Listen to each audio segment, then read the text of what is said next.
Voulez-vous qu'on parle maintenant de Jeanne Dielman, le film de Chantal Akerman, qui est une jeune réalisatrice belge, avec Delphine Seyrig, qui est un film assez long, puisqu'il dure 3 heures et un peu. 3h20 minutes.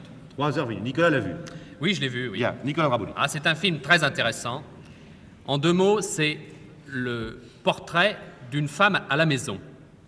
C'est-à-dire que pendant 3h20, on voit Delphine Seyrig dans un intérieur belge, à Bruxelles, seule avec son enfant, un grand garçon, et pendant 3h20, elle se livre à des travaux ménagers. Et son mari est mort. Son mari, elle est veuve. C'est-à-dire que pendant 3h20, elle fait la vaisselle, elle fait le ménage, elle astique ses meubles, elle plie le pyjama de son fils, elle part faire ses commissions, elle revient faire ses commissions, et à 5h de l'après-midi, la voisine d'en face dépose son bébé, qu'elle garde pendant 5 minutes. Après arrive un monsieur et elle se prostitue avec lui. Et tout ça pendant 3h20. En fait, c'est la description de la vie quotidienne d'une femme au foyer. C'est-à-dire une femme qui...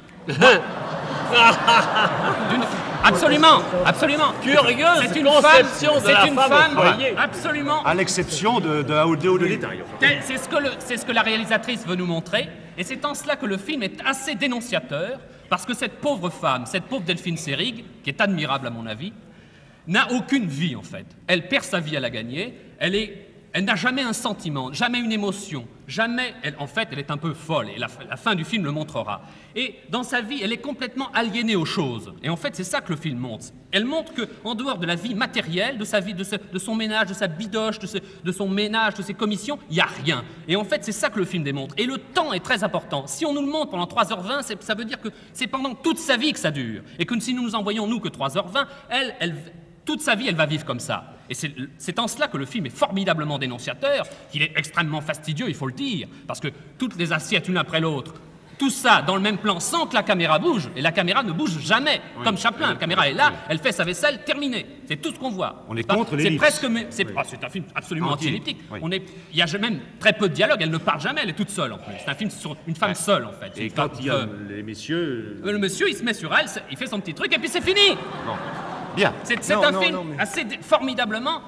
j'ai pensé à La femme mystifiée, le livre de Betty Friedan. Voilà à quoi j'ai pensé. Le film de l'américaine Betty Friedan qui décrit la mystification de la femme américaine au foyer chez elle, perdue, engluée dans ses travaux ménagers. C'est à ça que j'ai pensé, et je crois que c'est un peu la direction de ce que veut nous montrer la réalisatrice. Bon, oui, Gilles Jacob, oui. Non, je crois que ce qu'il faut dire quand même, parce que là, tel que c'est présenté, ça me paraît un peu fausser l'esprit du film.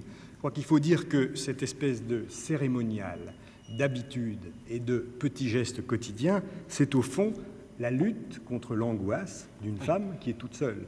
Et quand Nicolas Rabouli parlait tout à l'heure d'ellipse, eh bien évidemment, mais c'est un parti pris. D'habitude au cinéma, on ne montre que les temps forts. C'est ça, oui. Bon, il y a eu également des réalisateurs qui ont, de temps en temps, je prends par exemple Jacques Becker dans Touchez pas au Grisby, montré par exemple un gangster se lavant les dents. Alors on avait remarqué ce petit fait quotidien. Là, ça n'est que ça, pendant 3h20. Donc je crois quand même qu'il faut voir que c'est un parti pris. Moi, je considère que c'est une date dans l'histoire du cinéma, ce film. Alors je ne voudrais pas qu'on en parle trop légèrement. Est-ce que Charançol pense que c'est une date également? Non, ce n'est pas une date dans l'histoire du cinéma, mais c'est un film extrêmement intéressant, avec ce qui m'intéresse, moi, tout particulièrement dans le cinéma, c'est le mystère. Pourquoi cette femme, qui est incroyablement bourgeoise, enfin qui est bourgeoise comme on ne l'est pas, à la fin, égorge-t-elle un monsieur brusquement, on ne sait pas pourquoi, et ensuite elle reprend l'immobilité qu'elle a adoptée depuis 3 heures. Alors, vraiment, l'acte gratuit, depuis le Lafcadio de Gide, me semble-t-il, n'avait jamais été exprimé d'une façon aussi évidente. Bon, pour vous, c'est un film que vous aimez assez, Charançol. C'est un film que j'aime beaucoup. Ah, fichte. Bon, je ne m'attendais pas à ça de vous, mais je suis très content. On me demande la parole dans la salle. Vous, monsieur, non? C'est volé, oui, vite, parce que nous traînons un peu, c'est ma faute. Je pense que, contrairement à ce que je suis d'accord avec ce que vous avez dit, ce n'est pas du tout un film fastidieux. Je l'ai vu tout à fait par hasard il y a 2 jours, et j'étais absolument subjugué et pris par ce film. Je ne comprends jamais ça quand on va au cinéma par hasard. Vous avez choisi de le mon voir. Ah non, il est entré dans la première salle. Non, vous avez voulu le voir. Vous avez voulu le voir. Oui, bien sûr. Assuré par Delphine Seyrig.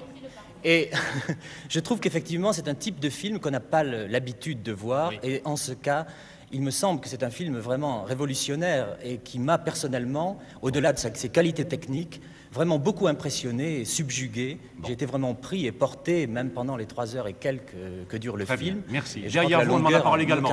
Vite. Critiquable. Derrière vous, vous avez un micro, donnez-lui le micro là. Oui. Je ne suis pas étonnée que les hommes, la plupart du temps, ne comprennent pas ce qui se passe dans ce film. D'abord, là, on a eu des comptes rendus qui ne sont pas tout à fait exacts. Ce monsieur comprend.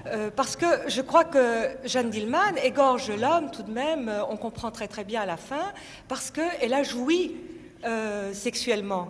Et c'est tout de même, on s'en aperçoit, il y a un très long suspense, ça n'est pas du tout la description comme ça de quelqu'un qui fait son ménage, on voit au contraire une personne qui fait son ménage de moins en moins bien, parce qu'au cours d'une de ses passes quotidiennes, elle a connu le plaisir sexuel. Et c'est le premier film sur les actes manqués, sur quelqu'un qui commence à renverser une bouteille de lait, à faire... Et il y a parce qu'elle renverse les bouteilles de lait parce qu'elle a connu... Oui, exactement. Exactement, c'est-à-dire qu'il y a une progression... Non, excusez-moi, mais ça se passe avant. La bouteille de lait, ça se passe avant. Ça se passe après. Ça se passe après. L'histoire du café et l'histoire du lait, ça se passe avant. Attendez, quelqu'un à côté de vous reprend le micro, oui. Je ne sais pas si vous avez remarqué, après la visite du deuxième client, c'est à ce moment-là que les choses se dégradent peu à peu. Elle oublie de refermer la soupière, etc. Donc, si on est un petit peu conscient... Vous savez, j'ai vu le film, hein. Ok, très bien. Moi aussi. Si on est un petit peu conscient, on se rend compte que c'est lié au deuxième client. Mais ça, c'est pas vraiment l'essentiel. Ce que je voudrais dire, c'est que dans ce film, il y a un suspense qui est introduit parce qu'il y a une pomme de terre qui brûle. Et c'est peut-être la première fois que ça arrive dans l'histoire du cinéma. Bon, alors, ce qu'il faut dire, Régis, ce que tu ne sais peut-être pas... Oui. Ce que tu ne sais peut-être pas, c'est que la jeune fille qui vient de parler est l'auteur du film, c'est Chantal Akerman. Mais moi, j'ai beaucoup aimé le film. En ce qui concerne la fin, je crois que Georges a trouvé une fin, enfin... le mystère, enfin il dit que c'est l'Afcadio. Bon, c'est pas du tout un acte gratuit. Vous me dites ça, moi j'ai pensé qu'elle était schizophrène et que, je veux dire, elle tuait l'homme qui lui donnait le plaisir parce que c'est une femme qui a refusé le plaisir toute sa vie comme elle a refusé la vie. Moi c'est comme ça que j'ai vu le film. C'est-à-dire que dans son monde à elle, il n'y a pas de place pour le plaisir. Oui. Et le plaisir introduit un abîme dans sa vie. Donc son inconscient commence à parler et son quotidien qui se dégrade. Oui. Et si vous voulez, en fait elle a tué et c'est le premier peut-être geste qui vient vraiment d'elle. Et en même temps, quelque part, c'est pour rétablir son ordre, parce qu'elle ne supporte pas que le désordre vienne. Donc, si vous voulez, un trop grand ordre conduit au désordre, et c'est ce qui est un peu montré dans le film. Et après ce meurtre, elle ne sera plus jamais pareille. C'est-à-dire que le meurtre est à la fois positif et négatif. Parce qu'elle ira en tôle. Bon, merci. Attendez, gardez le micro. Eh oui. Chantal Akerman, gardez le micro. Servani, je n'ai pas eu son sentiment encore. Mais moi, je voudrais simplement dire qu'il me paraît peut-être moins intéressant de parler du film en le prenant à un niveau anecdotique, en essayant de le déchiffrer, puisqu'il existe comme tel. C'est une masse. Et je crois que, justement, son plus grand mérite est là. C'est-à-dire que pendant très longtemps, on nous a fait du cinéma qui guidait notre regard. Là, tout simplement, il y a quelqu'un qui regarde, et nous avons à notre tour déchiffré. Et je crois que chaque spectateur, à un moment, est le créateur d'un film. Ce qu'a dit Chantal, ce qui a été dit par d'autres, ce sont, disons, des interprétations d'un objet qui existe. Et je crois que l'importance du cinéma que fait Chantal Akerman, c'est justement de faire des films qui soient des objets, qui sont des objets partis d'une observation qui soit est immédiatement restituée. Je crois que c'était Hôtel Monterrey qu'on avait vu à Toulon il y a 2 ans, ou il y a 3 ans, soit, alors au contraire, des films qui sont, disons, d'une réalité rebâti, restitué par des moyens de mise en scène, mais la mise en scène s'effaçant totalement, effaçant tous les effets, et étant à un autre niveau d'organisation de l'œuvre. Bon, merci Servani. On me demande encore la parole dans la salle, je vous la donne très volontiers, mais il faut qu'on aille vite quand même. Je ne veux pas revenir sur l'importance considérable du film de Chantal Akerman, je voudrais seulement dire une chose. Que vous ne connaissez pas, hein? Non. Bon, très bien. Je voudrais seulement dire que le rôle qu'interprète Delphine Seyrig est un rôle, très difficile, et je voudrais souligner le génie de Delphine Seyrig. On ne dira jamais assez son courage, film après film, de jouer des personnages qui ne la mettent pas du tout en valeur avec un maquillage excessif, avec un rôle de star. Elle est la femme au foyer, dans un foyer froid, dans un pays froid, et elle est remarquable. Et le courage et la grandeur de Seyrig éclatent encore plus peut-être à travers ce film qu'à travers bien d'autres films.